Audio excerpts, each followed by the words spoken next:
تو یہ وہ ستون ہے جس کے بعد تنقید اپنے اس کے اوپر عمارت بناتی ہے. تو یہ بہت اہم سوال ہے کہ مرثیہ نگار ہمارے جدید دور کے مرثیہ نگار نئے عہد میں داخل آ گئے. ان کے عبدالرؤف فروج مورخوں سے کہو تم نے کچھ نہیں لکھا, بالکل لکھی تو صرف سلاطین کی داستان لکھی. کیا کہنے ہیں سرکار. مرثیہ نگار جو ہے وہ خود تنقید یا خود آپ کے مصطفیٰ زیدی. بالکل بالکل. تو ان مرثیہ نگاروں پر تو کام نہیں کیا گیا, ان کی آرا سے تنقید نے اپنے مطلب سویٹر بنائے سمجھ لیجیے آپ. بالکل. تو یہ بہت اچھا موضوع آپ نے اس بات میں نکالا. جو پہلے کا مرثیہ نگار تھا وہ دوسرے مرثیہ نگاروں پر تنقید کرتا تھا. ہاں انیس سے بڑا خاندان انیس میں کوئی تنقید نگار ہوا ہی نہیں. ہاں کہ جو نفیس کے بھی پیچھے, جو مونس کے بھی پیچھے, ان کے مرثیے جو ہے وہ باقاعدہ چیک کر رہا ہے اور کبھی حوض میں پھینک رہا ہے. اچھا بہت ساری چیزیں ہیں. آپ نے اصغر صاحب یہ اچھی مثال دی جب انیس وہاں پہ ہیں کہ وہ جو دیکھیے میں کہتا ہوں مرثیے کی اصلاح بالکل خود ایک تنقیدی زاویہ ہے. بالکل بالکل. کہ بھائی یہ یوں نہ ہو یوں نہ ہو. بالکل. اب وہ مونس لے کے آیا, انیس نے ڈبو دیا تھا اس میں حوض میں. ہاں تو مطلب ان کا کہتا ہے یہ تم نے کیا لکھا ہے, اس میں کیا چیزیں ہیں. تو یہ خود یہ اقدامات جو ہیں یہ آہستہ آہستہ تنقید کی طرف جا رہے ہیں. بالکل. اچھا شاعر تو وہ تو تخلیق کار ہے نا, وہ تنقید کے اتنے آگے نہیں جانا چاہتا, لیکن اس کی بنیادیں اس پہ قائم ہیں. اچھا دیکھیے اگر وہ کہہ رہے ہیں جناب اونو محمد نے یہ نہیں کہا, یہ بیت اس طرح نہ لکھو, اس طرح لکھو, تو اس کا مطلب وہ کہنا چاہتے ہیں یہ غیر نفسیاتی طریقہ ہے. بالکل. یہ نفسیات سے قریب ہو. کہ اب آپ دیکھیے انیس اتنا بڑا نقاد ہے, اماں کیسے ملے گا علم نانا جان کا. بالکل. بچوں کی زبان سے ماں سے کہنا کہ آپ کے والد کا علم کس کو ملے گا, کس قدر باریک نفسیات. بہت باریک. بہت کہ ان کے جذبات بہت باریک سے بھی فائدہ اٹھانا. بہت باریک. کہ وہ کیا ان کو یہ اچھا لگے گا جب ہم کہیں اماں کسے ملے گا علم نانا جان کا, یا یہ کہ کیوں آئے ہو یہاں علی اکبر کو چھوڑ کے. یہ تمام باتیں جو ہیں یہ کوئی مضمون آفرینی نہیں ہے, یہ شاعر اس انسانی جذبات کی گہرائی تک پہنچا ہوا ہے. بالکل. جہاں وہ جانتا ہے کہ یہ ہے بات. بالکل. خط کے بڑھنے کی بھی ذرا سبیل نکالو. بہت سارے بہت بہترین 9-10 سال کی عمر جناب اونو محمد کی اور جناب زینب سے تذکرہ کر رہے ہیں تو کہہ رہے ہیں خط کے بڑھنے کی بھی تو سبیل نکالو. تو مطلب یہ کہ یہ جو شاعر جب لکھ رہا ہے تو یہ محض مضمون آفرینی ردیف قافیوں کا تصرف ایسا نہیں ہے, بہت کچھ کہنا چاہتا ہے وہ. اچھا آج کا جو مرثیہ نگار ہے, آپ نے مصطفیٰ زیدی کی بات کی, خیر انہیں گزرے ہوئے کافی سال ہو گئے, یا آپ نے عبدالرؤف فروج کی بات کی. جدید مرثیہ نگاروں کی اگر بات کروں تو اس دور کا مرثیہ نگار تنقید دوسرے شاعروں پر کر رہا ہے, اصلاح کر رہا ہے. آج کا جدید مرثیہ شاعر کو یہ اپرچونٹی دیتا ہے کہ وہ اپنے ارد گرد کے حالات پہ بھی تنقید کرے. ہاں صحیح ہے نا. بالکل. اور اس میں آپ یہ سمجھتے ہیں, آپ اپنے علاوہ کس کو سمجھتے ہیں کہ جس نے جدید مرثیے میں اپنی شاعری کے ذریعے تنقید کا حق ادا کیا ہے؟ دیکھیے بات یہ ہوتی ہے مثلا ہمارے ساحر لکھنوی صاحب ہیں, ہاں بالکل, وہ ایک طرح سے قدیم فضا کو سامنے لانا چاہتے ہیں. تو ان کے ایسے مصرے مل جاتے ہیں کہ جہاں وہ یہ کہنا چاہتے ہیں بھائی یہ کوئی مرثیہ تھوڑی ہے جس میں آپ ان پہلوؤں لے کے آ جاتے ہیں. تو وہ شعراء کی آپس کی ادبی چپقلش تو ہے, لیکن اس میں ایک مطالعہ جھلکتا ہے کہ وہ شخص کہتا ہے بھائی مرثیہ یہ نہیں ہوتا, وہ کہتا ہے مرثیہ آل رضا کے مرثیے میں انہوں نے بہت زیادہ اس بات کو لکھا ہے کہ ہم اس کے نقش قدم پر کیوں چلیں. بالکل. سنا آپ نے, یا نسیم صاحب اس کی ایک دوسری تائید کرتے ہیں. بالکل. تو یہ تائید و تردید کے سفر میں ہوتے ہوتے یہ ایسے نقوش سامنے آ جاتے ہیں جس میں آنے والے وقت کے لیے ہم جدید مرثیے کے کچھ تنقیدی سنگ میل قائم کر لیتے ہیں. اور جو کتاب ساحر صاحب نے لکھی ہے مرثیے پر اعتراضات کے جوابات, بہت جامع, بہت مستند کتاب ہے. اور میرے خیال میں پچھلے 50 سال پہ جتنے بھی اعتراضات ہیں مرثیے پر کوٹ ان کوٹ انہوں نے اس کا جواب دیا ہے اور مختلف ابواب میں دیا ہے.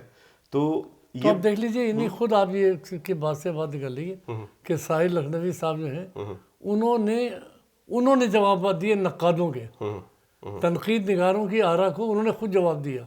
تو اس کا مطلب دیکھیے یہ پتہ چلا کہ خود شاعر تنقید نگاروں کو کراس کر کے آگے چلا گیا. انہوں نے اس کتاب میں نقادوں کی رائے پہ اعتراضات ہیں. شاعروں کی تو اتنی آراء اس میں موجود نہیں ہے، لیکن نقادوں کی کہ شمس الرحمان فاروقی یہ کہتے ہیں، فلاں یہ کہتا ہے، اور اس کے بعد وہ اس پہ بحث کرتے ہیں. بالکل بڑا چڑھا کر پیش کرنا یا انیس میں جذبات نگاری کا قحط، ایسی بیکار کی باتیں ہیں. بہرحال لیکن یہ بات شاعروں کی ہو رہی ہے بالکل شاعر کہ شاعروں نے ان باتوں کو بہت سامنے لے کے. ایک طرح سے مجتبیٰ حسین بھی شاعر تھے، انہوں نے ایک نامکمل مرثیہ بھی لکھا، لیکن یہ کہ خود ان کے یہاں تو بہت عمدہ موضوع آپ یہ لے کے اٹھے ہیں.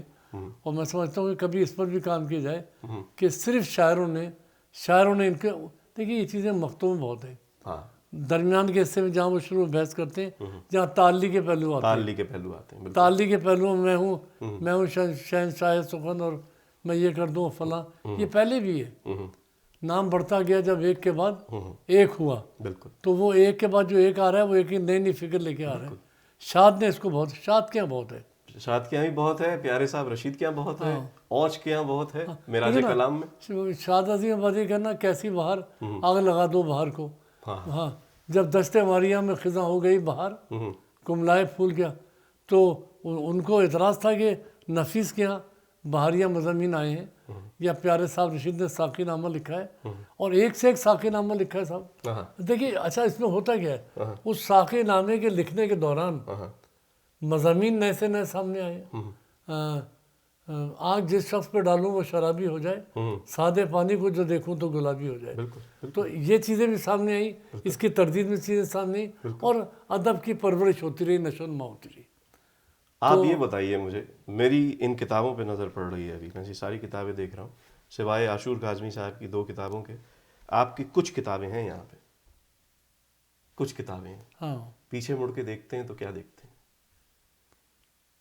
کہ اپنے حوالے سے آپ کہہ رہے ہیں بالکل کہ کیا کیا ماضی میں کام ہوئے ہیں. بالکل بھائی اپنے منہ سے میں کیا کام کیے تو بہت پہلو ہیں، لیکن میں کم از کم وہ اسی کو زیادہ اہمیت دیتا ہوں، رسائی ادب کو، اس شمارے کو. ہاں کہ مطلب یہ کہ مرثیے پر تنقید ہو، باتیں ہوں. اور دیکھیے میں تو شاعر ہوں، بالکل تو شاید آپ رسائی ادب، دیکھیے رسائی ادب بھی ایک شاعر ہی نے نکالا ہے، بالکل جو مرثیے کا شاعر ہے. بالکل. تو ان چیزوں میں بھی بڑے خزانے موجود ہیں. اور میں نے یہ بات اس وجہ سے چھیڑی کیونکہ میں صرف ناظرین کو یہ بتلانا چاہتا تھا کہ کسی شاعر کے لیے بھی تنقید اور تحقیق ایک بہت بڑا حوالہ ہوتا ہے، کبھی کبھار اس کی شاعری سے بھی زیادہ بڑا. اگر میں صرف رسائی ادب کا ایک شمارہ نکالوں اور صرف آپ کو یہ بتاؤں کہ کن حضرات نے اس میں مضامین لکھے ہیں، نام سنیے گا: ڈاکٹر نیّر مسعود، سلیم احمد، پروفیسر قیصر نجفی، شمس الرحمان فاروقی، منور عباس ایڈوکیٹ، جمیل نقوی، ڈاکٹر سید ابو الخیر کشفی، محمود حسن قیصر، ابرار عابد، مرزا فتح علی بیگ شاہد، عباس رضا نیّر. ہر طرح کا محقق اور تنقید نگار اس میں شامل ہے.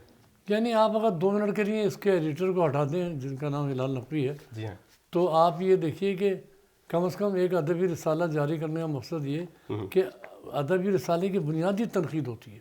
بالکل.